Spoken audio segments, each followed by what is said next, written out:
आपकी कहानी इस चैनल पर आप सभी का हार्दिक अभिनंदन और स्वागत है।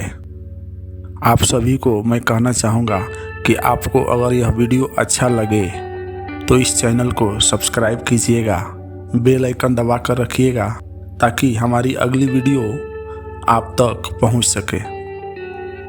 तो आइए आपका समय को बर्बाद न करते हुए कहानी की शुरुआत करते हैं। शाम का समय था, हल्की ठंडक थी और रेलवे स्टेशन पर हलचल बनी हुई थी। एक बुजुर्ग व्यक्ति प्लेटफार्म पर बैठे हुए किसी पुरानी किताब में खोए हुए थे। उनके चेहरे पर गहरी शांति थी, मानो उन्होंने जीवन के हर रंग को देख लिया हो। उसी समय एक नवविवाहित जोड़ा वहां आकर बेंच पर बैठ गया। दोनों की आंखों में नई नई शादी की चमक थी। वे एक दूसरे की बातों में खोए हुए थे, हंस रहे थे, खिलखिला रहे थे। कुछ देर बाद युवक ने बुजुर्ग व्यक्ति की किताब की ओर देखा और मुस्कुराकर बोला, बाबा, आप ये क्या सड़ी गली किताबें पढ़ रहे हैं? इंडिया टुडे या कोई मैगजीन पढ़िए। बुजुर्ग ने उसकी ओर देखा, हल्की मुस्कान दी और फिर अपनी किताब में खो गए। ट्रेन की घोषणा हुई, हलचल बढ़ गई। बुजुर्ग व्यक्ति ने धीरे से अपनी किताब बंद की और उठ गए। नवविवाहित जोड़ा भी ट्रेन में चढ़ने के लिए तैयार हुआ। जैसे ही ट्रेन प्लेटफार्म पर आई, भीड़ तेजी से बढ़ने लगी। बुजुर्ग व्यक्ति एक दरवाजे से चढ़े जबकि वह कपल दूसरे दरवाजे से।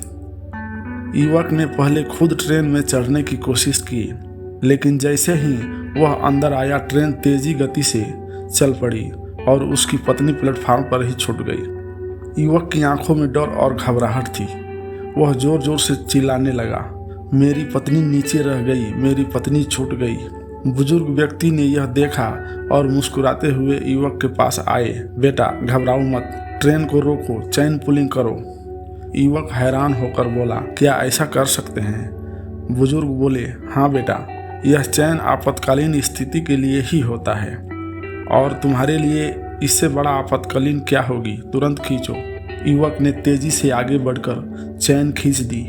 कुछ ही देर में ट्रेन झटके से रुक गई। स्टेशन पर खड़ी उसकी पत्नी घबराई हुई थी। जैसे ही ट्रेन रुकी, वह दौड़कर अपने पति के पास आई। उसकी आंखों में आंसू थे, लेकिन जब वह अपने पति की बाहों में आई तो वो आंसू सुकून में बदल गए। युवक ने पत्नी को गले लगा लिया और धीरे से उसकी कान में फुसफुसाया, सॉरी, मुझे पहले तुझे चढ़ाना चाहिए था। पत्नी ने हल्के से मुस्कुराते हुए कहा, अब समझ आया कि पहले मुझे चढ़ाना था। बुजुर्ग व्यक्ति ने यह देखा और मुस्कुराते हुए बोले, यही वजह है कि मैं पुरानी किताबें पढ़ता हूँ। बेटा, जो किताब मैं पढ़ रहा था वह रामायण थी। अगर तुमने इसे पढ़ा होता तो शायद ये हादसा नहीं होता। युवक हैरानी से उसकी ओर देखने लगा। बुजुर्ग ने आगे कहा, रामायण में लिखा है कि जब श्री राम और माता सीता नाव पर चढ़ रहे थे तो राम जी ने पहले सीता जी को चढ़ाया और फिर खुद गए। यही संस्कार है, यही सीख है जो हमें हमारी संस्कृति और शास्त्रों से मिलती है। युवक को अपनी गलती का एहसास हो गया। उसकी आंखें नम हो गई। बुजुर्ग व्यक्ति ने उसके कंधे पर हाथ रखते हुए कहा, बेटा, किताबें सिर्फ कागज के पन्ने नहीं होती। इनमें जिंदगी के वो सबक होते हैं जो हमें आने वाली मुश्किलों से बचा सकते हैं। अगली बार किसी किताब को पुरानी कहने से पहले उसकी सीख को समझने की कोशिश करना। युवक ने सिर झुका लिया और मन ही मन बुजुर्ग व्यक्ति का धन्यवाद किया। उसने अपनी पत्नी का हाथ थामा और नजरों ही नजरों में उसे माफी मांग ली। उसकी पत्नी मुस्कुराई और दोनों के बीच मौन प्रेम का एक नया अध्याय जुड़ गया। इस कहानी से हमें यही सीखने को मिलती है, रिश्तों में हमेशा प्राथमिकता अपने साथी को दे। हमारे शास्त्रों में दिए गए ज्ञान को हल्के में नहीं लेना चाहिए, क्योंकि वे जीवन को सही दिशा देने में हमारी मदद कर सकते हैं। और हाँ, ट्रेन में सफ़र करते समय हमेशा पहले अपनों का ख्याल रखें। इस कहानी से हमें बहुत ही सुंदर सीख मिली है। हम कहीं भी ट्रेन में या कहीं सफ़र करते हैं या किसी भीड़ भाड़ वाली जगह पे जाते हैं तो हमें अपनों का ख्याल रखना चाहिए, खासकर बच्चों को। और जो लोग नए हैं, आप सभी से एक मैं सूचना देना चाहता हूँ। आप लोगों की भी अगर कोई कहानी है तो आप हमारे ईमेल एड्रेस पे भेज सकते हैं।